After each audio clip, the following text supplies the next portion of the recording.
Welcome, fellow synthesizer sickos, and in tonight's live stream, we'll be answering the question, is the Korg Mono from 1981 a legendary synthesizer? We've been putting the most iconic synthesizers to the test to see if they deserve that legendary status. So the way this live stream will go is, first off, I'm going to play some sounds with the Korg Mono so you can familiarize yourself with how it sounds. Then we'll go through some history, fun facts, the initial price, the launch price versus what you can buy one of these for nowadays, adjusted for inflation, look at the devaluation. Then we're going to talk about alternatives like the brand new Korg Multi-Poly, which just came out this month, Behringer Monopoly, Korg Legacy Collection VST version of the synthesizer, which is currently on sale for 50% off. And then we will be putting the synthesizer through the crown jewel of this podcast, which is the Legendary Synthesizer Test, a painstakingly devised test of 11 questions devised by you guys and myself to determine if a synthesizer is truly legendary. So let's go ahead and jump in with some sounds. So this first sound I've sampled for the Legendary Synthesizer Sample Pack. The link is in the description. $10 right now. The price is going up to $20 soon. So this is a great time to buy it. And it has 5 samples from the Korg Monopoly, as well as a bunch of samples from other synthesizers that I have behind me. And we'll keep adding samples to that pack until it gets to about 80, 90, whatever I can get 5 gigs out of, because that's the Shopify limit.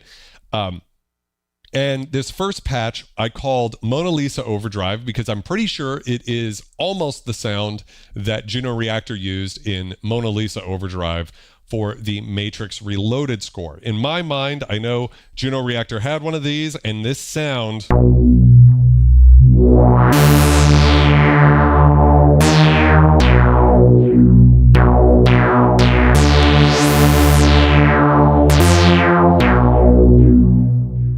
is very similar to what's going on with Mona Lisa Overdrive. Nick, I just want to say a huge, everybody here in the Scum family is sending you a lot of love. I'm sorry for your loss. That is brutal, is the worst feeling in the entire world. We love you, and if you need anything, just let us know. Can I get some Scum in the chat? So this is a really cool sound, and we can kind of talk about what's going on with the VCOs here. So we have 4 VCOs, and I'm using unison mode. So hopefully you guys could see all of that.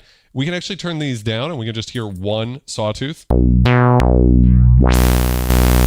Little noise too. I'll turn that off.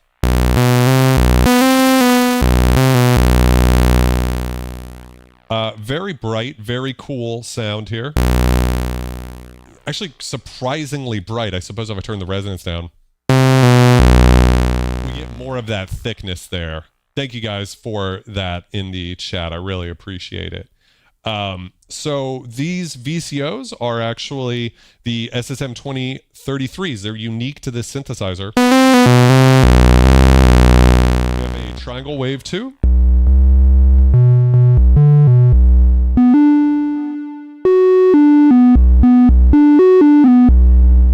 And we can step through the octaves here. So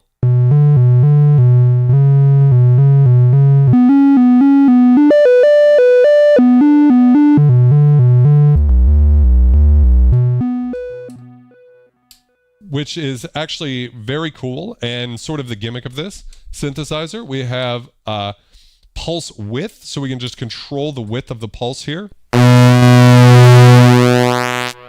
all the way through 0. So at 0 or 10, we're going through 0.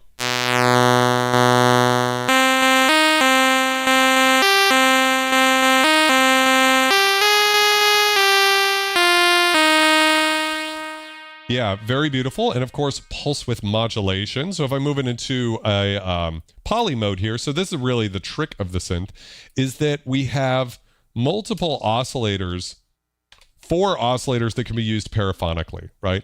So what does paraphonic mean? Paraphonic means that not every oscillator or pair of oscillators has its own filter. We actually only have one SSM 2044 analog filter in the synth. And what that means is that it's all of the oscillators are sharing a filter, which is fine for certain things. Other instances, it might be a problem.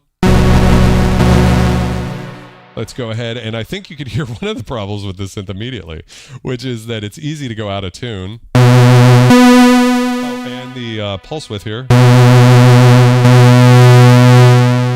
More reasonable. Let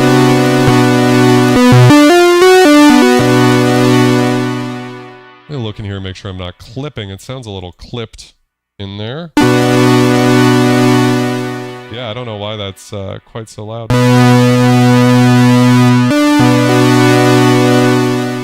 There we go. That's a little bit better. Yeah, very raw and brutal sound, Sari. And we can do, you know, just like a real quick little strings type sound here. If we want to, you know, kind of match these envelopes a bit and just give ourselves a little...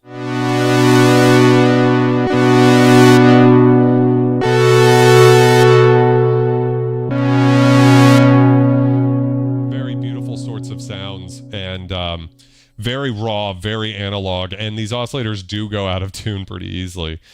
So pulling a D minor chord here, we can check out this D tune. This D tune's voices 2 and 4 from voice 1. And we can set these to different voices or different octaves, right? So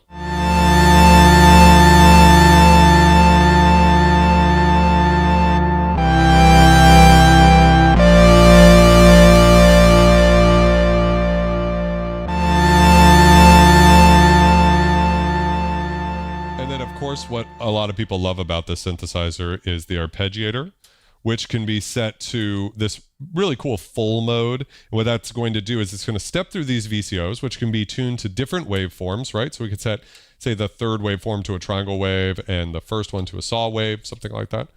And it will step through the maximum range of the keyboard, not necessarily stopping just at 2 octaves, which is a super cool feature.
Well, the band channel, welcome to this place that I call my YouTube channel, because we do talk about how to program ARPs on analog synths. In this one, it's pretty easy. You just kick it on.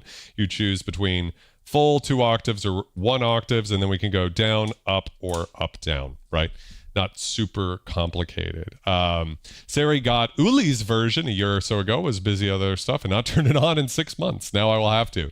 Definitely be fun for you to go along with this live stream and actually check out some sounds and compare the two. We have some other cool stuff. We got chord memory, so I believe that's... let me turn the arpeggiator off. And if I hold down these notes and hit that, poly mode, there we go. So if I turn that up, you can hear now we've stored a minor chord.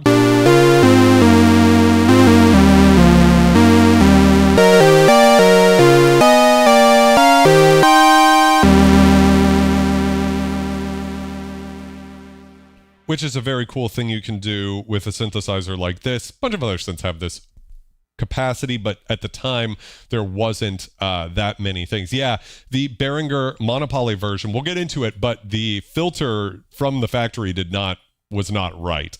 There's some sort of calibration, and I don't think it's as simple as a firmware update to actually make a Behringer monopoly sound vaguely like a real monopoly. This is a vintage, basically mint monopoly from 1981, and it sounds incredible. So let's cover just a couple of more sounds and then we'll jump into the history of this thing. We've already sort of started talking about it. One of my favorite things about this synthesizer is that it's really great when it comes to mono sounds. And where I think I got lost with this when I first bought it is I wanted to use it as a polysynth. And truthfully, that's just not what it's good at. We do have unison share mode, so it'll fire like all the voices. And then if I play a chord, it will borrow voices from that stack. So the Jupiter 8, I think, has a similar feature.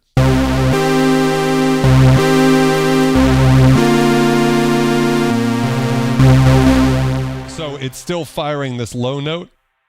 So we sort of get the best of both worlds where it will assign dynamically voices. So if I'm playing one note at a time, we get that. But if we play chords,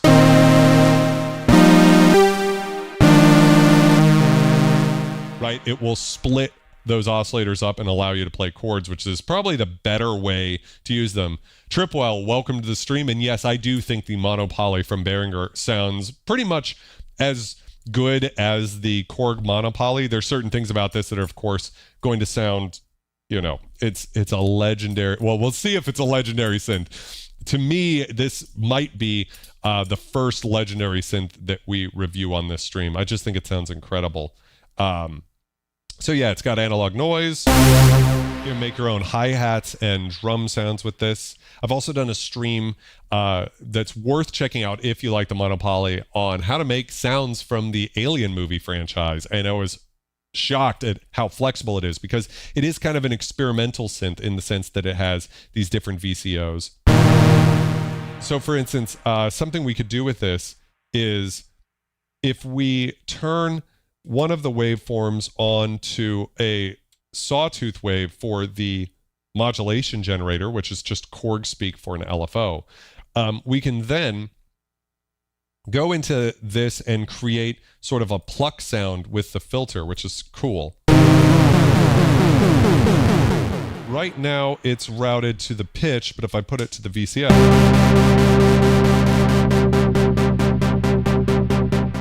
now we have control over kind of like a pluck line with the LFO.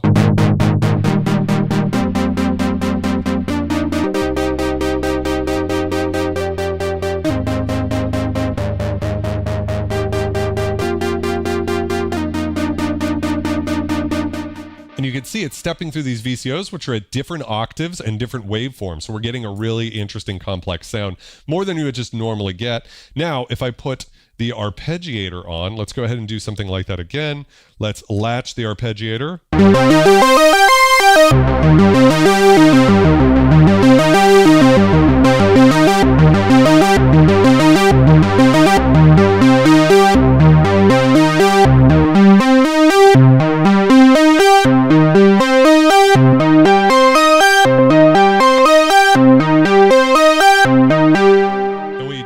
Both the arpeggiator and we bring in that that LFO, we will get these really interesting polyrhythmic things that just you aren't going to get from any other vintage synthesizer.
Wow, just incredibly different kinds of sounds than you would expect from an analog synthesizer from 1981. Like Dubstation said, it's so unique. There's nothing else like it. There is no other synthesizer that does quite what a monopoly can do. Let's just cover one more thing real quick. We'll play more sounds as the stream goes on, but before I start talking about the history, I do want to mention something. In the manual, Korg spoke of this as a lead synthesizer.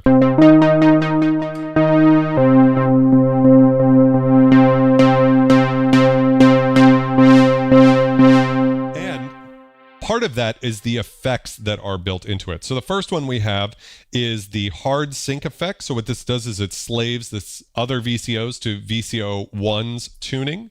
So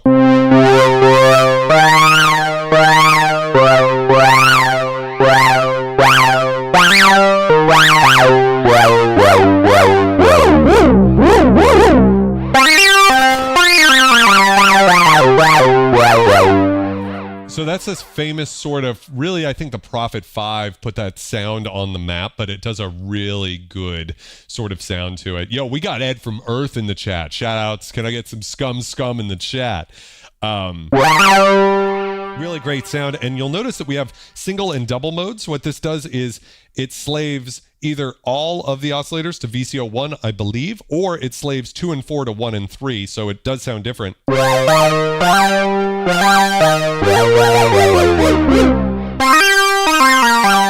I almost always prefer it in double mode. It sounds so cool. And again, because we have these 4 VCOs, it's completely unique to any other. You're not going to get this unison sound from any other synthesizer that I'm aware of.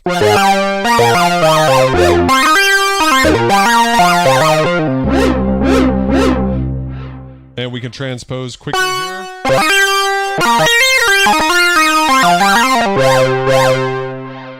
Super cool. Now let's talk about cross mod. So we'll use the same setting. Cross mod is going to modulate one VCO's tuning with the other. So instead of slaving the tuning, it's modulating the tuning, and that's how we can get these crazy bell tones.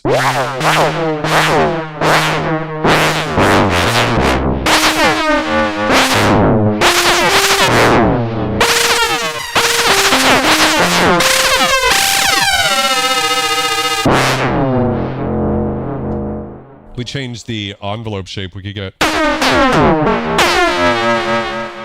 We could also just turn the sustain up here. What that'll do is let us just kind of hear the cross mod.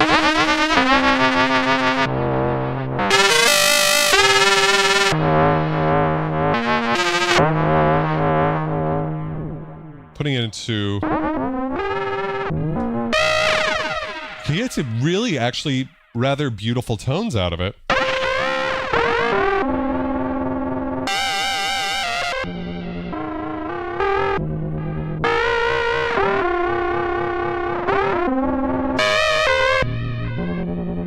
The things that I always find so inspiring about the synth is, you know, going into this stream, I'm always trying to come up with ideas of what to do. I know it might seem pretty unprofessional, but for me, I'm trying my best here to come up with interesting stuff. I never would have dreamed we would have come across this particular sound. And that's the beauty of the monopoly, is it just takes you down avenues you didn't think you were going to go.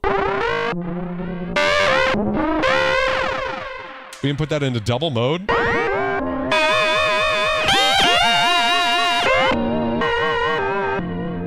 And if you don't have these oscillators tuned this exact way, you're not going to get this sound. So if I mess with some of these, get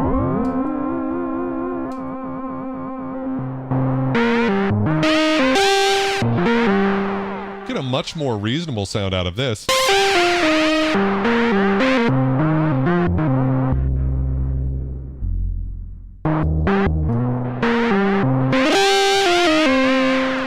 of sounds like there's noise in there, but the noise is all the way off. And Findebula, welcome to the stream. Yeah, it is really cool. And then we can use sync and cross mod at the same time.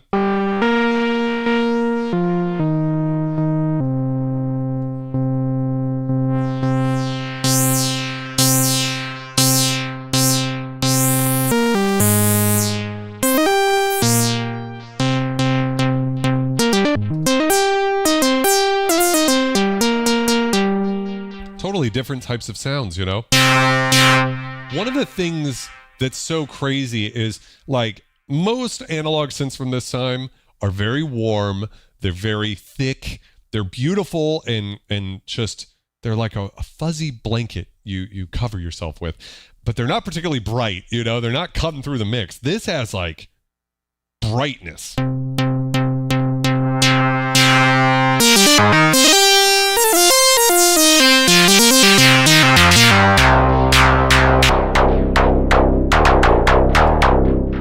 What a sick bass line.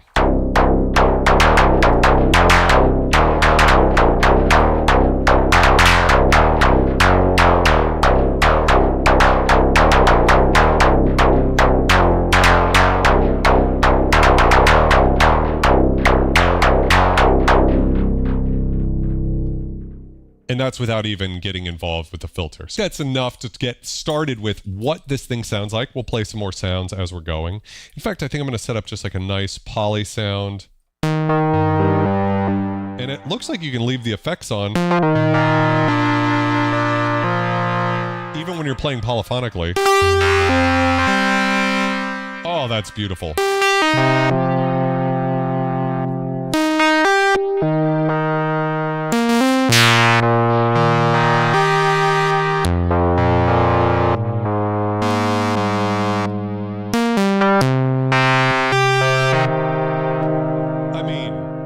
Listen to that. How crazy is that sound that we're able to get just this, you know, this beautiful, and then as you play more notes, it applies that cross modulation and everything to it. There's no synth like it.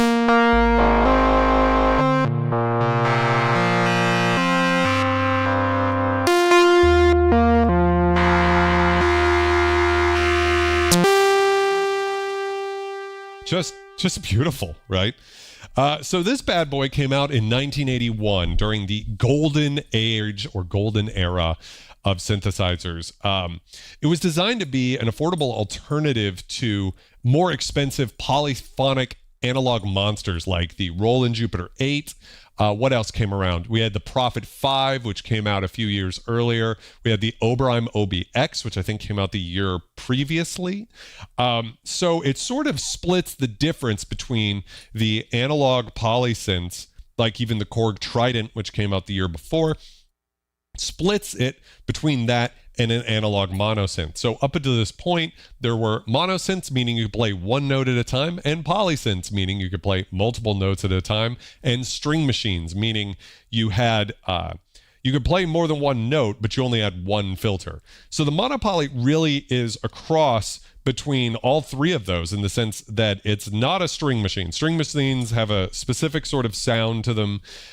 So it's more like a synthesizer than a string machine, but not fully polyphonic like the Korg Poly 6, which is behind me there and came out the same year in 1981.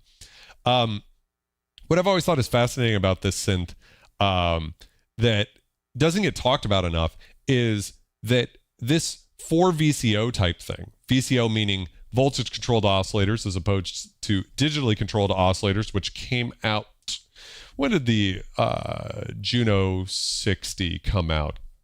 It was either in 82, I think it was 82, but it might have been 81, but it was Roland basically pioneered this idea of digitally controlled oscillators. They weren't the first to use it, but that locked in the tuning. The monopoly, the tuning is wild. You'll notice my tune knobs are all over the place here because this synth really does go in and out of tune, probably more than any other synth I have, along with the its sister, the Korg Poly 6. They are both very analog sounding, and that's what makes them so cool. I'm going to play some more while I talk.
that all day long. It's so beautiful how it sounds. Korg 2 years later would put out the Poly 800, which we've already checked out on this Legendary Synthesizer Test. I believe it was a respectable synth. It didn't quite make the Legendary moniker. And it too had a paraphonic sort of architecture with 4 voices, but it would have 2 VCOs per voice, or you could split that up into 8 separate voices, you could play 8 notes at once, but you still had 1 filter. So in a way, that synth is a spiritual successor to the DCOs, similar to those of the Juno 106, that we've got the more desirable VCOs in this synth. Another thing about this is that whenever I think of how you can cycle through waves, whether with the arpeggiator or how I just was playing, to me it's very similar to the Wave Station, which came out in 1990, and that synthesizer is very much based on cycling through waveforms. So I feel like this is sort of the spiritual successor, entirely analog successor to the Wave Station, one of my favorite synths of all time, if not my favorite. So what are some other things about it? When we're talking about the filter, let's go ahead and put it into unison mode so we can just listen to the filter. I'm going to turn the effects off. That's a very cool sound, actually, to do a filter sweep with. We have an SSM 2044 chip. So the SSM filter chips were very famous from the Prophet 5 and PPG Wave. We'll do some quick filter sweeps just for fun. Let's add some resonance.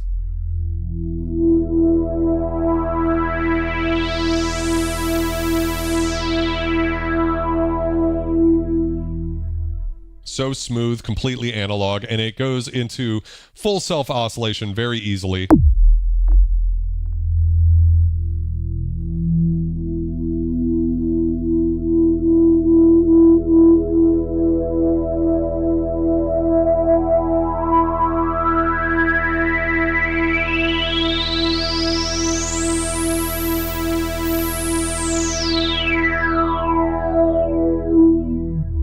One of the most harmonically rich filters of all time. And yes, Sari, it was used in the Poly 6, so it's the same filter, different VCOs though. These actually use the SSM 2033 VCOs, and I believe that this is the only synthesizer that has 2033 VCOs in it.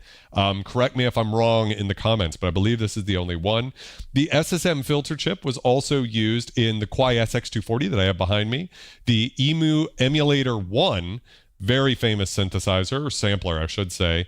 The Trident, the Korg Trident also used it, and the very, very expensive Octave Plateau Voyetra 8 used the SSM 2044. So as far as it goes, this is one of the most famous analog filter chips to come from the 70s and 80s. I would say it's the most desirable behind, what has a more famous filter? The Oberheim SEM was only used in the OBX. Those synths cost about $30,000 nowadays. So as far as it goes, these are very, very good. Kwai K3 also had it. That's correct.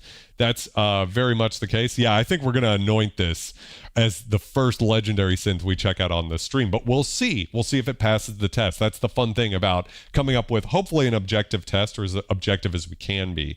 So that's going to be later on in the stream. So this synth was very much designed to be a Swiss Army knife. It can do basses, it can do leads, it can do arpeggiators, and it can even do some chords. You could use it for brass, you can use it for strings. I don't think it's really the synth for that but if you had to have only one synth in 1981, this is not a bad choice. It was not that expensive. It actually came out for, I believe, $995. I'm sort of skeptical of that price. It was manufactured till 1984, and I believe the Poly 800 was the first synth to crack the $1,000 mark, but it says $995 listed on Wikipedia. If someone can come up with a better value, I will correct it. So if you can find a source, drop it in the comments and we'll adjust this. But adjusted for inflation, $995 is just about $3,455 in today's money, which is about the same price as a Moog Muse. And so when you consider everything you get with that 8-voice synthesizer versus a monopoly. It's easy to see that we are living in the golden age of synthesizers right now, being able to buy synths at that value, because this is an incredible synthesizer, but it is no Moog Muse in terms of features for sure. Let's talk about the street price for these. So the street price is determined by averaging the three cheapest synths I could find on Reverb, but they have to be in a good enough condition. So I define that as every key, knob, and function works, right? So every knob, everything works, every key works. That's my definition. It's got to meet that criteria. People list their synths for all sorts of wackadoo shit. They'll say like, oh, half the synthesizer is missing, but it's in very good condition. So I don't go off of the condition. I go off of, is everything working in it? I don't mind a little battle scars from the 80s, right? I don't mind a little bit of drugs that might have been done on the synth. I don't mind some scratches, a little patina, as we like to call it. So that's fine, but everything has to work. Sparkling condition, whatever. So the street price, by averaging the lowest 3 synths that meet that criteria, or the lowest third of the market, because some rarer synths, there won't be 3 synths that make up the lowest amount, it averages out to be just about $1,800 for one of these bad boys with shipping nowadays. So that's what you can expect to pay for these. And in fact, that is not that bad when you consider the devaluation of this. So again, 1981, best number I could find was that it cost $3,455 in today's dollars, right? And now you can get one of these for $1,800. So it's devalued by just about half, actually 48%, which might make it the lowest evaluation of most of the synths that we're going to cover on this channel. I would be surprised if something beats this. Let's see. Sean says, I remember talking about that in the music store before I got my DW8000. Yes, and that's another incredible synth. I cannot wait to review that on the channel. Dubstation says the same SSM filters are in the Simmons SDS8 and the SDSV, fully analog drum brains. Emax, I think, used a different filter chip. I think it used a CEM, Curtis Electromusic chip. I could be wrong, but not the exact same one. I Ride Harleys, welcome. Can I get a scum cheers in the chat to everybody who makes this live stream every Wednesday night at 9 p.m. Eastern here on YouTube? The best place to be if you are a synthesizer sicko like myself. Can I get some cheers in the chat? So...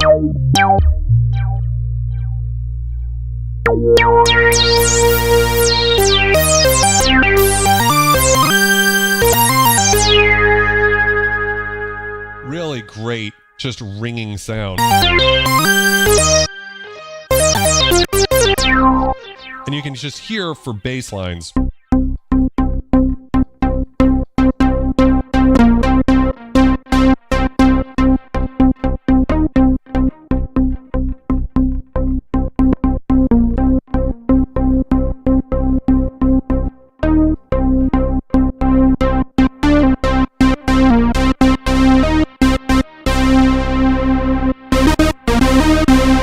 Go into this really evil territory if you want it to. We set it to a bunch of sawtooths, right?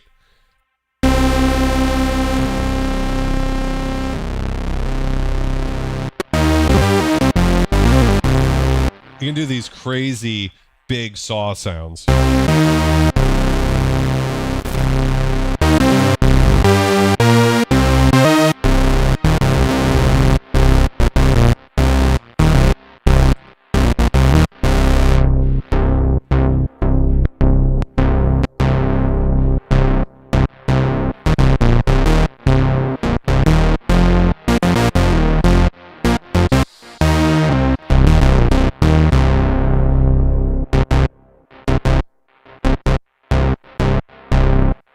Odds Volt, welcome to the stream. How's it going?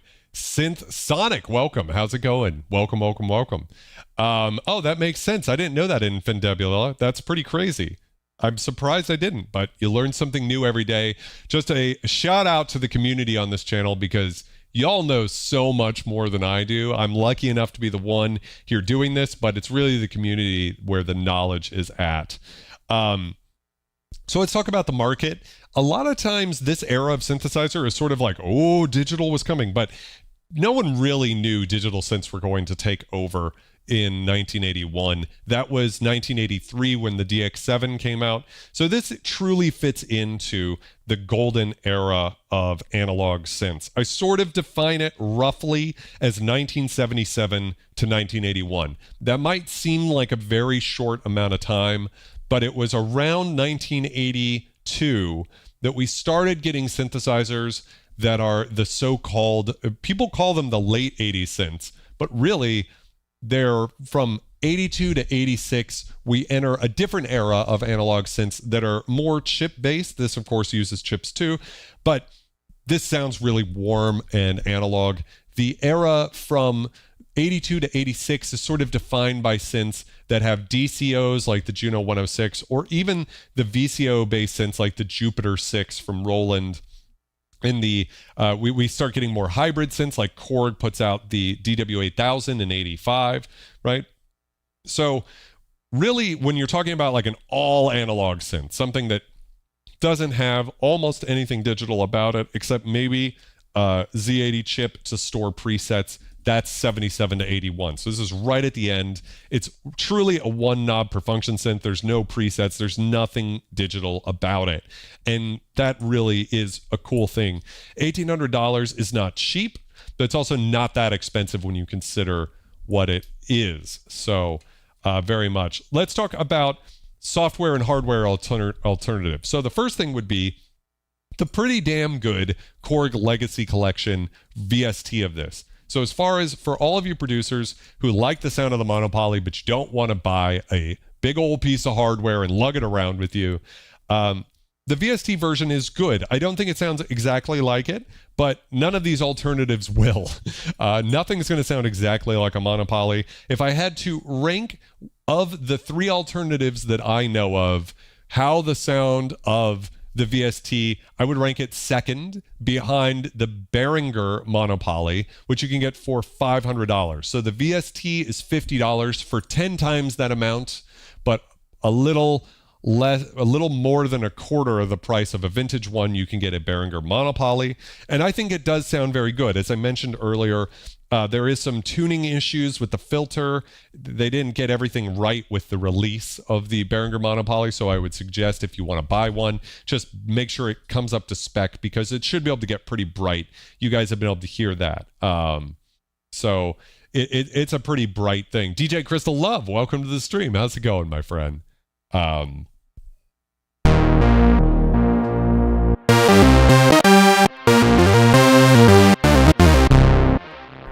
That is right that the DX1 did come out in 79, but or did it come out in 79? Can someone confirm that for me?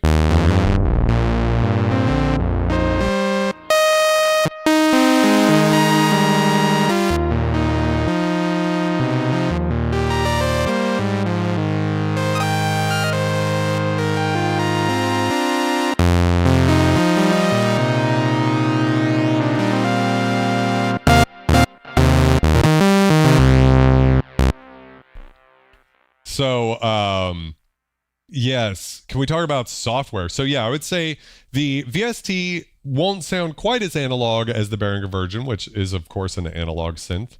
Dubstation Zero says golden era equals discrete. Yeah, so that's going to be, what is it? Very few synths, even from the golden era, are completely discrete. But like that CS70M behind me, a couple of them are. Yeah. So yeah, you could get, Sean's right. Right now you can get the Legacy Collection, the whole thing for half off, or you can buy individual versions for $50 a pop. So M1, Wavestation, Poly 6. The MS-20 version sounds exactly like my MS-20.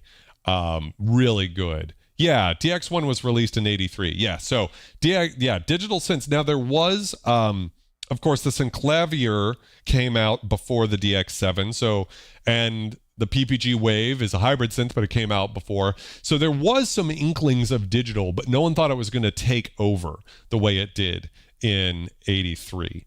And then I would be remiss without talking about Korg's Multipoly, which just came out this month. And it's super exciting. I think it sounds really good.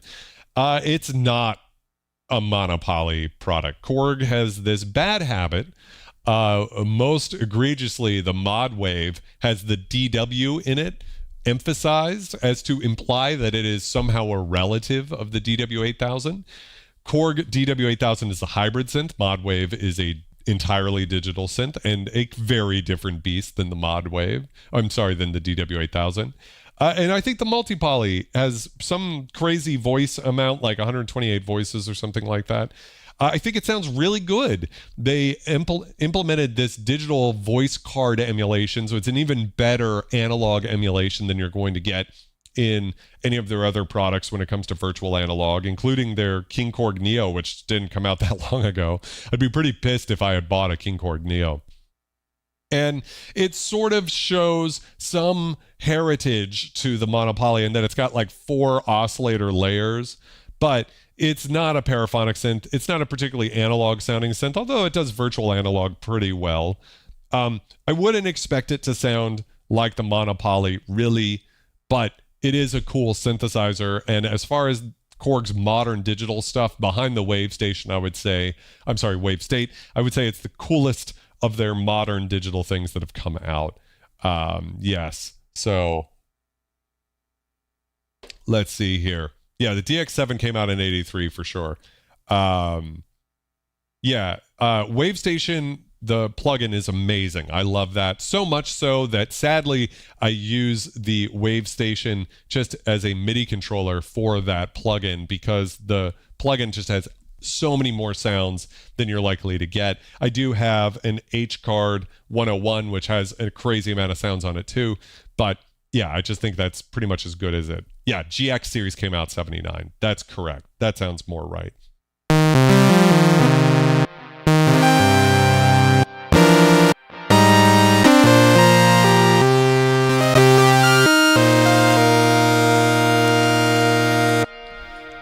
So those are your alternatives. For about half the price of a monopoly, you can get a Korg multi-poly, much more flexible synth, but completely digital. For about between a third and a fourth the price of a monopoly, you can get a Behringer monopoly, and then for $50 you can get the VST version. So those are your choices. Yeah, the OG Wave Station, gorgeous, but it's such a, I mean, the patches are just, it's so crazy. Dubstation says the multi-poly is closer to a Juno D re-release than a monopoly. That is an awesome take, and one I'm inclined to agree with. So let's talk about songs and artists that use the monopoly. So, of course, Depeche Mode used it. They used it on Construction Time Again, I believe, which is their 3rd album. In a more modern sense, when I think of the monopoly, I think of MGMT, their track Kids. I say modern, it's probably 20 years old now, but the indie dance hit was done with a monopoly. Jean-Michel Jarre said, this is a quote from Equipboard. I can't source it. It's a dead link, but it says, my favorite piece of gear is probably my Korg monopoly. It's such a great sounding synth and surprisingly flexible. Kevin Key from Skinny Puppy had one of these bad boys, and really the reason I still have a monopoly, I've thought about selling it before because I just like polyphonic synths, but Juno Reactor used one of these on the Bible of Dreams record and Shango, which when I heard Shango, I was 14 years old. My uncle burned a bunch of dance music onto a CD, MP3s, and I heard Shango and my mind was blown. So I think that album came out at about 2000 or so it's almost 25 years old now. That is a groundbreaking record, and Juno Reactor said he was using a monopoly on that record, and as well as on Bible of Dreams, and those records are just incredible. So for me, I hear a little bit of that. I think I said earlier that the sound I used is very similar to a sound in Mona Lisa Overdrive. Not the lead, but a little bass line part that comes in on that sound. I also think my personal conspiracy theory is that he used a Korg monopoly on the bass line for the song Tanta Pena off the Gods and Monsters record, which is an awesome song, really live drum sort of sound to it. really cool. Yeah, Kibu, absolutely. Sari uses a bunch of them. He has multiple ones. I love that, Crystal Love. Yeah, so Juno Reactor used it, and I do believe, to me, it's sort of, I like to imagine it's sort of that Juno Reactor bassline sound. I don't really know if he used it all the time, but to me, it has that sort of Juno Reactor character. And so that's why I probably won't sell this thing. The reputation of the synthesizer, I think among modern vintage synth snobs, can I get some scum snobs in the chat, is very positive. I think the experimental nature of the synth has aged very well. We'll get into that in the test. But yeah, I think most of synthesizer snobs view this as a very good synthesizer. Of course, it's not in the tier of the Jupiter 8s and all of that, but for what it is, I think it's a very, very good. And people talk about that. Let's just talk about a couple of things that I personally think are little hangups I have about it. First off, I would be remiss in saying it doesn't have MIDI, right? So MIDI was invented in 1982, so it doesn't have MIDI. There are a lot of MIDI kits that you can get and install into your monopoly. Many of them on Reverb right now have a MIDI kit already installed, but it didn't ship with MIDI. It's, of course, paraphonic, which is not really ideal for chords. I wish you could cycle these waveforms without using the arpeggiator. That's a really frustrating thing. I don't know why they didn't let you do that. It's still really cool, but one thing, like, so if I'm playing poly, you'll notice this little LED shows up for VCO 1 always. And to get to the VCO 2, 3, and 4, I've got to be holding down other notes. Right? So I would like it if there was a mode, and I don't know if like any of the MIDI kits could do this, where it would just, each time you press a note, you step through each of these different VCOs. And what's funny is there are synthesizers from this era that do this. You can change the poly mode, but there wouldn't really be that much of a difference. Whereas here, it would make a huge difference. So that's one of my gripes about the synthesizer. And then my other gripe is we can change the octaves here of your waves, but you can't tune them to say a fifth or a seventh or any other scale degree of so that would allow you to do some really cool stuff with the arpeggiator or without to get some really complex chord sounds. I just wish that was a feature where you could control the coarse tuning and not just the fine tuning. So those are some things. So yeah. Tripwell, if you want to give me a tip for my birthday, I'd actually recommend, my birthday's tomorrow, by the way, just membership gifting is the best way to do that. So you could either become a member of this channel for $5 a month, about the cost of a cup of Starbucks coffee, and that really supports me. You also get 50% off all of my products I sell. So for instance, if you want to buy the Legendary Synthesizer Sample Pack, which has a bunch of samples from a bunch of synths, it's got 5 from the Monopoly. The demo at the beginning of the stream was made entirely with Monopoly samples in that collection. It's $10 right now, but if you're a member of this channel, you get 50% off of everything. So that ends up being $5, right? But you could also membership gift somebody else. So you could buy a membership gift and it will go to somebody else. And that's a super cool thing. So, discount codes don't seem to be working. I will double check that, Gwen. Check it out after the stream. But there should just be a membership code. I can't say it on the stream, of course. Just double check that later on. I absolutely want you to get the full 50% off for sure. So I think it's time for the main event here, which is we're going to be, here we are, doing the Legendary Synthesizer Test. So what is the Legendary Synthesizer Test? It is a painstakingly devised series of 11 tests created with the help of you guys to see if a synth has what it takes to be called Legendary. Here's how it works. For a synthesizer to earn the title of Legendary, it needs to score 11 points or more. If it scores 9 to 10, it's still distinguished. 7 to 8 points, that's respectable. 5 or 6, the synth is just aight. Anything less, and we're diving into dubious or even impoverished territory, where synths gather dust in the back of the studio. So how do we score? I'll read each question aloud and then post in the chat. Yes means the Monopoly passes that test, and no means that it's out of tune with our expectations. You'll have 1 minute to vote on each question. You, the chat, get half a point for each question, and I contribute the other half. So if you love or hate the synth, let your voice be heard. The last question counts for 2 full points. Let's see if the Monopoly can filter through the competition. Are you ready? Let us start the test. So I'm going to jump over here. I've got the test up on the screen here, all of the different tests, all 11 here. And I will explain to you guys what each one means. All right. So we're going to start with the John Hammond test. So here we are. I'm going to create a poll. And the John Hammond test. Did the synthesizer bring innovation to the industry or move synthesizer technology forward? I'm going to start a timer on my phone, and we're going to say yes or no. And we're going to, start a poll. Here we go. Let me just cut this down. That was the problem there. We'll start the poll, and we will start a timer for 1 minute. Going now. Boom. And so the question will be, thank you guys for all the hot knobs in the chat. I appreciate it very much. So the question is, did the Monopoly do something innovative at the time? And I have a feeling we will all agree on this one. But we shall see. Let me pull this up too so I can write in some scores here.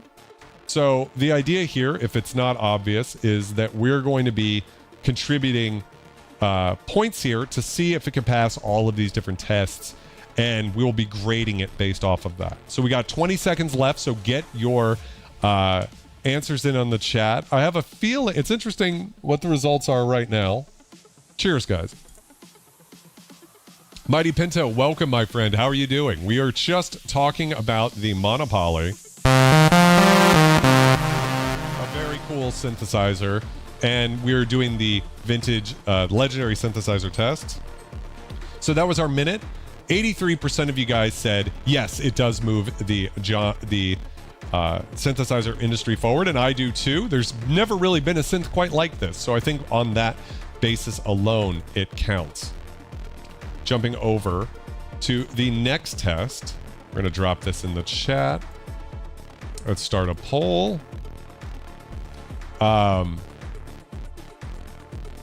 Let's shorten that. So the next test is the training day test. Can a beginner easily tweak sounds directly from the front panel of this synth? And I'll start a minute timer here. So you guys have a minute to answer. And so what this test is for, again, this one almost doesn't feel like it applies to this synth because there's nothing but the front panel. But can a beginner easily understand the synth? And in this case, I think you could make an argument against it in the sense that there's some complicated stuff to it. We've got 4 BCOs and everything. But I do feel like we're all more or less going to agree that this is the definition of a synthesizer that is easy for a beginner to understand. All the knobs are right here. They're clearly labeled. The only thing that could really make it better is maybe if something like envelope generator was spelled out or modulation generator. There's a little bit of weird routing to it. We got 10 seconds left for you guys to vote. Someone voted no, so I appreciate that. But yeah, I have a feeling that we're all going to be in agreement, and we are, that this passes with flying colors. This is the definition of an easy synth to grab. We're next on to the, the Daniel Day-Lewis test. So let me grab that real quick. So the Daniel Day-Lewis test, let me just edit this for, let's see here. We'll just cut it down to this. Boom. So the Daniel Day-Lewis test is, can a synthesizer deliver a world-class expressive performance with features like velocity, aftertouch, arpeggiators, sequencers, or MPE? This one's really hard for me to make a decision on. And I've said it before, but I am going to be brutal on these because the truth is that synthesizers, it's very, how do I say this? It's easy to be romantic about synthesizers, but I want to be super clear about this, that I'm not going to let synthesizers pass just because I love them, right? And when it comes to something like this, I mean, something like the Moog Source, right? It's got a mod wheel and a pitch wheel, right? What else would be like, oh, of course, a mini Moog, stuff like that. It's not expressive in modern terms. This one's tough because being able to do so much with the arpeggiator does feel pretty expressive. It's a little bit more than any because you're cycling through. We got 10 seconds left, guys, so get those votes in real quick. Cheers, guys. So for me, it's really hard to say. 82% of you guys, 85% of you guys said yes. And I am sadly going to contribute no point to this. Oh, I should be adding these two by the end. So we're actually at 2 out of 5 here in the total score. So the reason I'm not going to vote it, which might seem a little brutal, DubStation makes a very compelling argument that knob per function equals expressive, right? Because, you know, you could be playing something and then, you know, tweaking knobs with one hand while you're playing. And that's a very cool thing. It does have wheels. To me, a synthesizer needs a lot more than just pitch and mod wheels, right? Karen Moore awards me 0 points, and may God have mercy on my soul. Here's my rationale. In a modern synth, in a synth sense, if this synth did have velocity or aftertouch, something like that, it would be a no-brainer. For some people who are not key players, who MIDI in, CV and gate, right? They're fine. I mean, in some sense, this almost feels like a Eurorack full synthesizer back in the day where you could run a sequence in and get super crazy results, really beautiful stuff. And from that perspective, I do think it passes. But from my perspective, as a keyboard player, a terrible keyboard player, but a keyboard player nonetheless, I have to say it's just shy. Maybe at some point I'll go back and change my mind about this, but I currently don't think it fully passes this, sadly. So, moving along, we're going to do the Roy Batty test. So, the Roy Batty test, the Roy Batty test is, was the synthesizer built to last with no major reliability issues or common problems? So, a lot of synths from back then, a minute is going, by the way. A lot of synths from back in this era had problems, famous issues. And so this test is to determine, hey, if you were to buy one of these synths, what are the chances that you're going to have some issues? And where I draw the line on this is recapping the power supply. That's a thing you should do with most synths after decades, right? That's just something that happens. Let's see. Sean Johnson says, yeah, like Mini Moog, tell me Jan Hammer and George Duke weren't expressive. So I totally hear that vantage point, and I think it's a valid one. It's just that if I awarded the Mini Moog that test, then every synthesizer would pass it. So I feel like a synth has to really nail this one, and there are synths that do. Having said that, it doesn't mean you can't play emotional stuff, but expressive, maybe not. So let's see what you guys had to say. 75% said yes, was the synthesizer built to last. I'd be curious to know what the 25% of you who voted no, it was not built to last thought, because I myself think, yeah, it's absolutely built to last. We're also up to 3.5 here. There's nothing that I'm aware of that this synth is famous for having issues with. All right, on to the aliens from Signs test. If you guys have seen the movie Signs, you'll know what I'm talking about. So this is the Achilles heels test. Does the synthesizer avoid any major design flaws or missing key features? Let me see if I can get this down. There we go. Starting that in the chat right now, and then starting a minute. So it's the Achilles heels test. Does the synthesizer have an Achilles heel? And this one's going to be tough for me too, because the obvious thing is the paraphony, right? The fact that the synth doesn't have a filter per voice. And I did have a few gripes about it where I was like, yeah, I wish you could have coarse tuning. I wish you could cycle those waveforms. So I'm going to be interested to see what everybody votes on this one. Oh, it is more interesting. 38% currently. We've got 30 seconds left, so get your voice heard by voting. 67%, 33% say no. Only 67%, though, currently are saying that this synthesizer does not have an Achilles heel. I'd be curious to see. We've got 10 seconds left, so get your voice heard. Somebody else voted? Somebody went back? Someone went forward? Someone went forward? Oh, okay. And the final result, closer than any of the other ones so far, is 67% said yes. Does the synthesizer avoid? 69% said yes. I know we're past that, but because the result is the same. And I, too, am going to award it a point, giving us 4.5 points here. So the reason I'm going to give it a point, because I might sound a little hypocritical because I do have some gripes about the synth, is if we think about the synthesizer as a mono synth alone, right? It's killer, right? So forget about poly mode and just think of it in unison mode. We've got 4 oscillators, one more than a mini Moog. We've got 2 LFOs, so technically you've got like 6 oscillators in mini Moog terms because you use the third VCO as an LFO in that synth. So we have a total of 2 LFOs plus 4 VCOs, one of the most famous filters of all time, all of these effects and everything.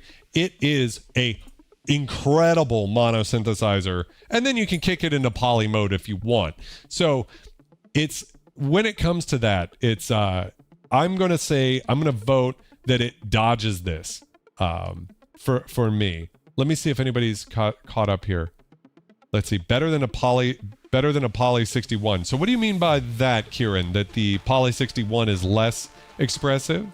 So yeah, it's an interesting thing. We're gonna move on to the Elvira test, which is probably my favorite one that we have here. Let me go ahead and let's see.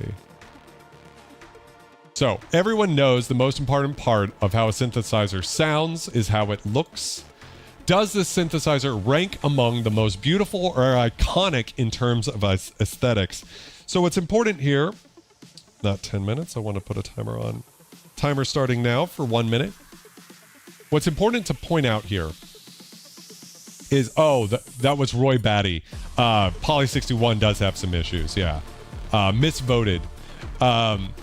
So when it comes to beautiful or iconic, here's the high bar. It has to be among the most beautiful or iconic, because I love a lot of vintage synths the way they look.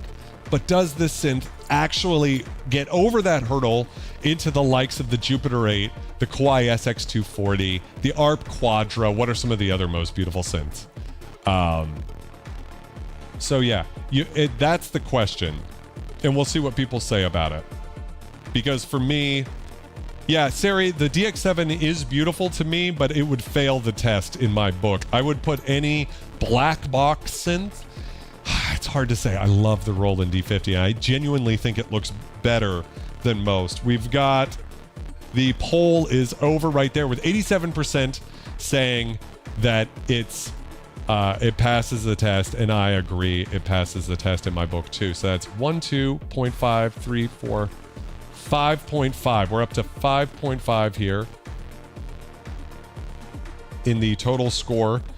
Because yes, I do think it is one of the most beautiful synths out there. I mean, just looking at the navy blue color scheme with these cream knobs, I mean, with the wood side panels, it is gorgeous in my opinion. I know it's not going to be for everybody, and of course you can decide that for yourself. But I do think it is just an incredible look to it. I've always thought it is gorgeous. So here we go. Let's just get rid of this. There we are.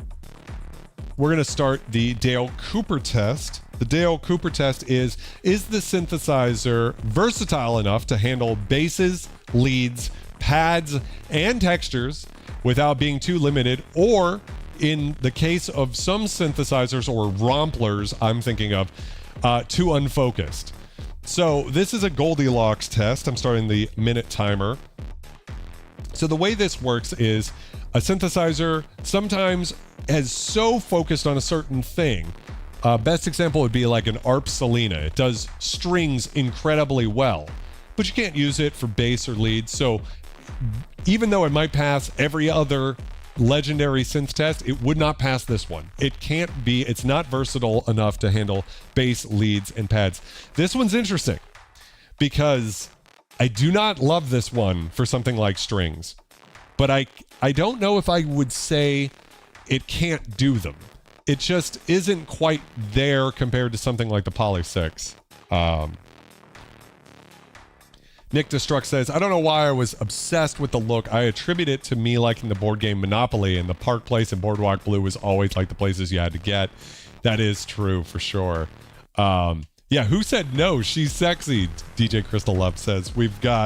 That's the end of the poll with 82% of you agreeing with me. Yeah, it's versatile. I almost considered getting rid of the score because of the fact, or not giving it a point because it's not as good as, say, the Poly 6 for doing strings. But honestly, when I think about a synthesizer and the fact that it can do so much, it's almost like the definition of a synth that passes the Dale Cooper test. Because yeah, it's like, let's see here, let's get rid of this. Let's just get rid of that. Sorry, I got to cut this down for the chat. So the next test is the Nostromo test. Can you access all key parameters directly from the front panel without needing an external editor or programmer? 1 minute. I almost thought about failing the Dale Cooper test. I'm pretty sure everybody's going to agree on the Nostromo test. But I think it's maybe one of the best examples because it does bass and lead so well, and it does anything paraphonic and an analog sound, whether it's brass or strings or whatever, fine. It's not going to quite nail it compared to some of the big synths behind me, but it's pretty damn good. Infundibula says 4-note polyphony is a problem for pads. And yeah, I do agree that 4-note thing, right? If we get a chance to check out the Korg MS-2000, for instance, that's a synth where I feel the 4 notes is a real Achilles heel. And I passed this synth on that definition. We got 10 seconds left, guys. Yeah. Let's see. Hansvold says, I sold my Dominion and got a Monopoly the same day. Monopoly instantly inspired a bunch of songs. Yeah. 4-note. Yeah, you're right. 4-note paraphony, Sari. It's not even polyphony. But 94% of you guys say yes. I'm not surprised by that. The Nostromo test. We're at, let's see here. We're doing real good, guys. This is looking like as close to a legendary synth where it's 7.5. We're doing real good. We're moving on to the Deep Space Nine test now. The Deep Space Nine test. Does the synthesizer have the deep modulation possibilities that keep sound designers excited? So let me drop this in the chat here. So, boom, whoa. That's crazy. I double did it there. Yeah, I gotta cut this down.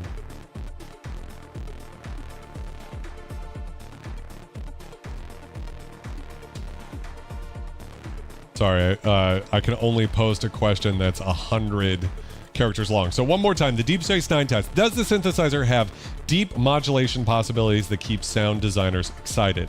So for me, this means, does the synth have a little bit more to it than, you know, simple 2 envelopes, 1 LFO type architecture, right? There's lots of cool synths that do that, but that architecture for me is not enough to get quite over that hurdle.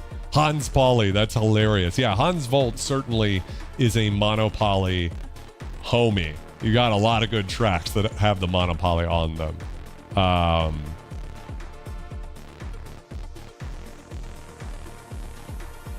I do not consider turning knobs manually modulation. That's a very good.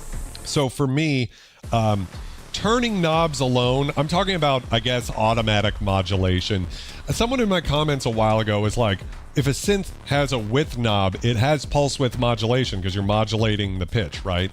But I believe when people say PWM, they know what most people mean, which is automatic PWM. So modulation for me has to come from things like LFOs and envelopes, and the way that cross mod and hard sync interact with that, for sure.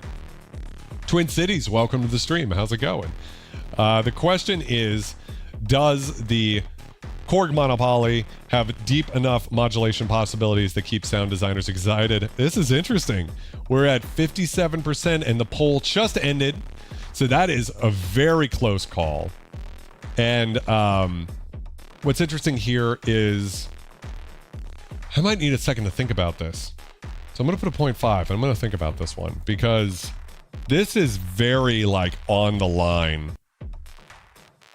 for this type of thing. In a sense, because you sort of have to get involved with the arpeggiator and stuff to get that deeper modulation. I may come to regret this, but I believe, especially when you're using the arpeggiator, you're getting that deeper, interesting modulation that's not possible otherwise. So I am going to give this a full point here. Let me see if that looks right on the stream. No, it does not look right. There we go. I'm going to give it a full point, and the reason is that the synthesizer, for me, what is this, 8.5 or 9.5 here? How many have I got? 1, 2, 3, 4, 5, 6, 7, 8, 9. 9, yeah, so it's an 8.5 score currently. I just think that the cycling through the VCOs with the arpeggiator and the effects just gets it over that hurdle in the sense that you can get sounds out of a monopoly that you can't get from anywhere else. I know I don't know if that's to the letter of the law here, in the sense that might be like a Vangelis test or something else where we're saying like, wow, you know, it's not exactly modulation that's getting you there. It's more like the performative features, Daniel Day-Lewis stuff. And I think I failed it for Daniel Day-Lewis, so that's rough. Yeah, I did fail it, so I don't know. Maybe I should have put this in the Daniel Day-Lewis test section, but for me, this is where it will be. Twin Cities asks, have I ever played a Yamaha CS30? No.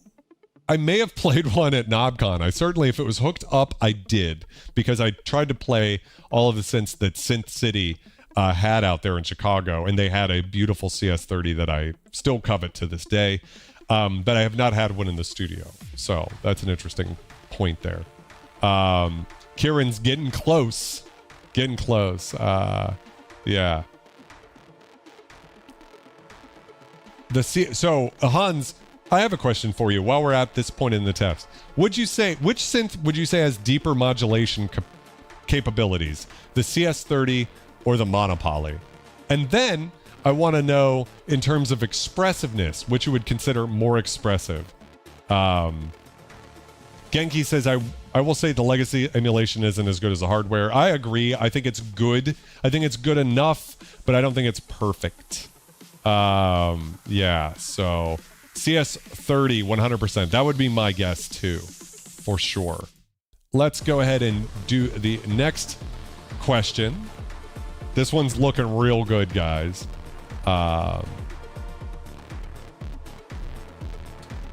So, the Han Solo test. Minute on the clock. And the description for this one is, has the synthesizer aged like a fine wine? Or, if it's new, does it have the potential to become a future classic? Minute on the clock. I think this is probably one of the easiest passes for me. I want to know if anybody thinks not. Already some people have voted no, it hasn't aged like a fine wine. Please let me know in the chat why you think so. What about the synth has not aged well? I genuinely want to know. Twin Cities rightly points out that the CS30 has ring mod, but it has a different ring mod than, say, like the CS70M behind me. Yeah. I think if I had to have one synth, multi-poly versus monopoly, if I had to only own one synthesizer, it probably would be the multi-poly just because it's more versatile. But if you count software synthesizers, I'd rather have a monopoly and then just use soft synths for that sort of thing instead of using a digital synth. That's my opinion. Plus, one knob per function's amazing. Multi-poly is a fucking menu diving nightmare. Not as bad as some synths, of course, but... so 95% of you said, yes, it's aged like a fine wine. Please sound off in the chat if you voted no. I'm just curious. You're not going to get nailed for it. It's just interesting. So, jumping in here, we're going to go up to 9.5 and the Han Solo test. I, too, am going to vote that it passes it. I mean, this synth was cool when it came out, but it's incredible now. By the way, where are we at in terms of score? We are already at distinguished, right? So we're almost to that legendary status. So this last one is real tough, though. This is a big one. It's 2-pointer. And let me drop this in the chat here.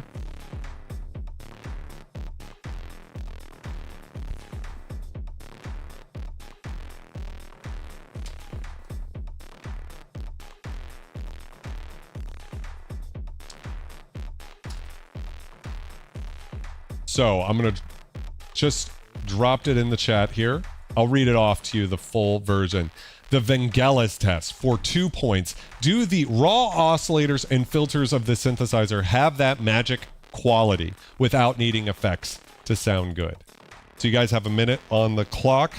This one is always, I want you guys to be super brutal. If you do not love the sound of the monopoly, do not vote yes, because it's got to have that magic. There are plenty of synths that sound good enough. That does not meet the criteria of this synth.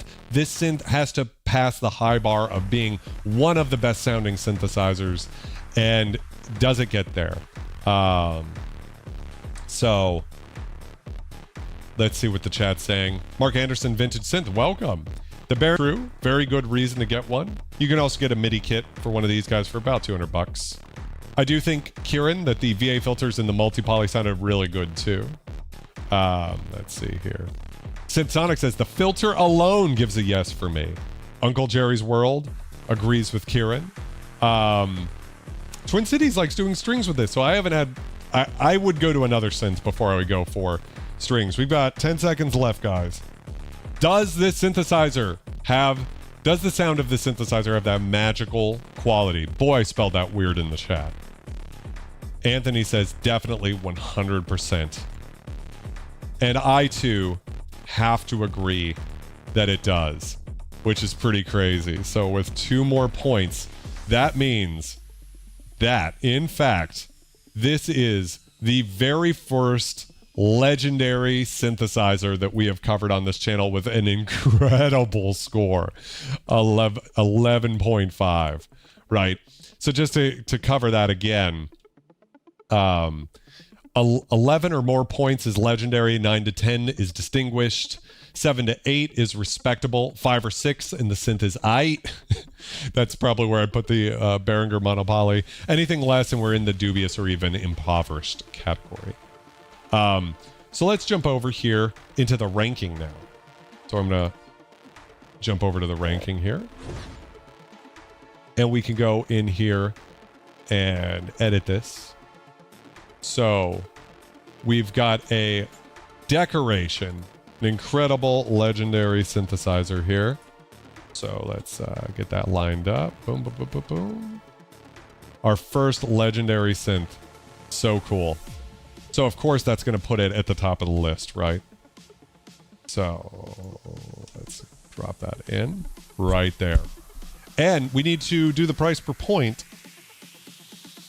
So we have $1,800 divided by 11.5. So it costs $156. $157. Sorry, my math was wrong there. Per point. So that's interesting, actually. That's an interesting thing for that to be there. So now, if we look at our synths that we've covered so far, yeah, we got the hot knobs in the chat. Can I see that? Yeah, we passed it. Uncle Jerry's World, I appreciate it very much. We ain't never gonna see Respectable for the monopoly. So yeah, if we look at this, it is interesting. Price per point, Poly 800 still beats it out at $54, right? But street price, $1,800, and it's got a better price per point than the Moog Source, mostly based off of the fact that it was able to score an extra, if I'm remembering correctly, 3.5 points.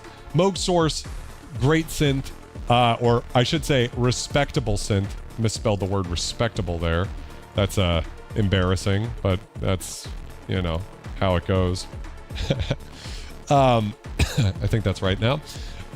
So our first legendary synth, and we've got 2 respectable synths. We haven't had a distinguished synth yet, which is interesting.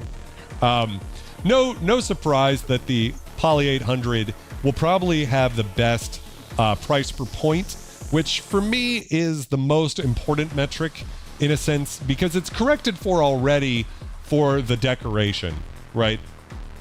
Of course, the Poly 800 isn't going to give you everything that you get from the monopoly, but at $54 per point, that's very, very good. Interestingly, the devaluation of the monopoly is the least. So in terms of, if you imagine you're going to buy a synthesizer as an investment, the monopoly of the 3 synths we've covered so far, we will have a lot more soon. I want to do a members only stream, maybe this Monday at 9, reviewing some of the synthesizers I've sold. So yeah. But this might be, my guess would be this would be one of the lower devaluations. The only thing I can think of that would devalue less would be those really, really expensive synths like a Jupiter 8 or something like that, that just has like a crazy amount. Let's see here. Sari says the DX7 wouldn't be legendary in this metric. It might.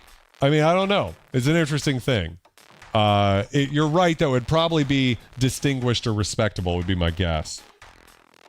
Genki says pair this with a Wavestation EX and a Sonic DP4 Plus and Chef's Kiss. I can't agree more.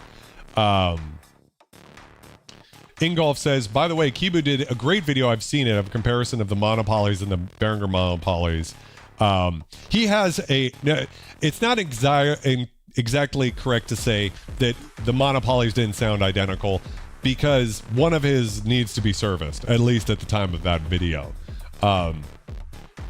So, you know, brought into spec, they should sound pretty close. And I agree, the Behringer one sounds really great. There's plenty of times I'm going to talk a lot of shit about Behringer on this channel. So if you're a Behringer defender, if you start to cry when you hear someone talk about Behringer in a negative light, this is not the channel for you. However, I never put that on the people who buy the synths, because I'm talking about holding the company accountable and not the people who buy the synths. And the second thing is, Behringer absolutely put out a good monopoly clone. I would never dispute that. Some of their other clones got some real issues, but not the Behringer monopoly. Aside from The little nibble about having to get the filter calibrated right. Yeah. Twin Cities asks, would you ever do a stream with Synth Samurai? Absolutely. I love that guy. Would love to have Synth Samurai either on this stream or I would jump on his. Yeah, Starsky Carr does the best comparison videos and he's done one too. Yeah, quality control is a huge issue. I have trouble recommending synths because what I say on this channel, you have to think 50,000 people watch this channel a month. It's a crazy number, right? Now that's people who have clicked on any video of mine. It's about 10,000 people watch this channel month to month, which is again like a crazy number to me. But because of that, I'm aware of the fact that if I say something like, hey, this is a good synth, people will actually go out and fucking buy it like immediately. We had what was it? We had a stream. I can't remember if it was the Source of the Poly 800, one of those where the synth, like I saw a good deal on it and it didn't make it through the stream before someone had bought it. It might have been the DW8000 is what I'm thinking of right now. Really good deal. And I found it, mentioned it, it was sold by the end of the stream. So because of that, I don't recommend synths that have major quality control issues. Every company is going to put out some synths that have issues. But when I get multiple comments time and time again saying this one brand, and it's not only Behringer, I've stopped doing it for, say, Modal as well. They're cheaper synths. I've gotten quality control issues there too. So I'm not picking on Behringer. But any synthesizer, Erica Synths Perkins is another one that I don't recommend for that very same reason. It's not that, you know, so that's my rant about that. It's probably I should be there. Yeah. I absolutely fucked up the SY99 prices. It's really Dubstation Zero who convinced me to get one, and now they're all fucked up because I'm such a fan. So yeah. Triple likes the 303 more, but I like the interface. Yeah, I mean, the 303 is iconic for what it does. Genki says, I mean, I bought the K4 and the K3 because of you, almost on the spot. Well, I'm glad I was able to bring the K3 and K4 into your world because those are two incredible synthesizers. Esteban got the Kawai R53 because of me, also awesome. Uncle Jerry would consider the Behringer Monopoly or the Multipoly. Yeah, it's a good idea to clean out the stuff you have, strip down. I recently sold a bunch of synths for that very reason. It was like, I'm not buying anything new. Yeah. I think the SY77 is a very good one. You could also go with the TG77, I believe is the rack mount version. I could be wrong because I know there's a desktop version too. But good way to do it without the size. Yeah. 40 Thieves got a DW8000 in the Matrix 6 because of this channel. It's a fucking honor, you guys, to be able to hang out with you. You guys are the real heartbeat of this channel. I'm just the one here talking about stuff. I really appreciate it all, guys. We still got to check out the Roland V-Synth, though. Some people... Oh, Triple hated it. Interesting. TG33 is under-talked about. Yeah, that might be what I'm thinking of. Yeah, love. As soon as I'm... Yeah, and like I said, I was... today's recommendation is View Pentarlier Absinthe. I wouldn't say it's like at the top of my list of something I would recommend. Sitting next to the TG33, so... Yeah, guys, I think that the Monopoly, I mean, congratulations to the Monopoly, our first legendary synthesizer. It deserves it. It's absolutely a legendary synth. I'm racist against mono synths. I've picked that habit up from Dubstation 02. I do believe that vintage poly synths are kind of where it's at, and mono synths maybe a little less so. But it's actually from the recent remix I did for Angel Spit. Such a fucking honor to get to work with Angel Spit. If you were goth in the 2000s, you know the song 100% by Angel Spit. And to be able to do a remix for the track Jester's Privilege was awesome. Go ahead and search anywhere you stream music, Vulture Culture, Jester's Privilege, and it'll come up. And I knew I needed a money shot sound. I needed something that was going to be like, whoa, in the bridge of the synth that leads into the final chorus. And I actually, of course, went to the CS70M first and was trying to get the sound. And was really cranking the resonance on the 70M, which has this beautiful filter characteristic, but it's not necessarily aggressive, and it just wasn't working for this very dark, apocalyptic industrial track. So then I actually went to the Legendary Synthesizer Sample, so not even the synth, but the sample. Mona Lisa Overdrive is the patch name in the sample pack, and I used the sample for the bridge, and it fucking slayed. I was like, that's it, that's the sound, it's fucking awesome. And so I do think that if you think of the Monopoly as a mono synth, it's pretty monstrous. Might not be a CS7, a CS30. I'm really excited to get that at some point, but yeah. I at least think the Donner stuff has better quality control. I did have the drum machine crash. That was sort of my fault, though, because I hadn't updated the firmware. But Aquatic, you already got the Polybrew 12, so talk to me. What do we think? Is it everything? That's a synth that, and your input will matter to me, Aquatic, because December is when I shoot my best synthesizers to buy in 2025 video. And my guess would be the Polybrew 12 is the ultimate dream synth. That's a category in that video that I do every year. Like, what's the dream muscle car analog synthesizer? And for me, it would probably be the Polybrew 12. Of course, the Moog Muse is going to be up there. And the Gemini, I think, has somewhat gotten overlooked now because of those two synths, but the Gemini is also an incredible synth. So yeah, let's see here. CS30 is pretty expensive. I do want to get one. I'm hoping for that day where I can find a CS30 for like 1800 or something. Hansvald says they're not even in the same ballpark, so I definitely need to check out a CS30. Aquatic Borealis, I think the Polybrew 12 would be the definition of passing the Daniel Day-Lewis test. Like, just the way that the aftertouch can be an envelope itself, that is a wild thing to think about. So, yeah. The Implexus. Yeah, that's a very cool one. I'd love to check that out check it out at some point. There's a lot going on there. A lot more than the Monopoly, for sure. Or I think it has more than the Monopoly. So yeah. Ingolf says, maybe an OT question, but if you're a vintage synth enthusiast, a Korg T1, keep or sell, wonderful 80s sound, excellent keyboard, but a monster regarding size and weight. I love monster synths. I love big synthesizers. You can't make them big enough for me. But a lot of people don't love a synth that's too big. So that's going to be like a space thing. Like, do you have space for it, first and foremost? Some musicians really get into, rack stuff because you can fit a bunch of synths in a rack, and that's cool. The T1, I believe, is the same architecture as the M1. It's just got more memory or something like that. It's a I don't know if it's going to be a legendary synth. We haven't done the M1 yet on the Legendary Synthesizer Test, but it probably could be. I mean, it certainly has some legendary sounds like Universe and the the Organ 2 bass preset, right?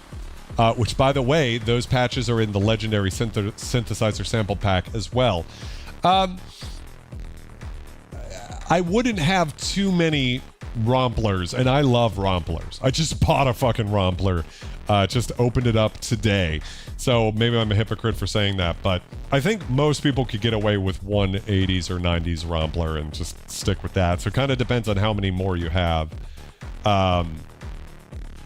Hydrasynth is an awesome synth. I would love to use it. Aquatic says the PB12 can be really soft sounding. I compared it to the Summit and the PB12 can get much softer. Yeah. Korg 3, that's another option. I really want to get a Korg 1W with the ethnic card because it's got a patch called Bambaramaro that was used in the Forest Temple soundtrack for Ocarina of Time. I really want to restore that. It's like one of those white whales I have. So, any other questions before we call it for tonight? And like I said, it is my birthday in an hour and 10 minutes. So a really cool thing you could get me for my birthday is buying someone else a membership. So below in the chat, there should be a little $sign in there.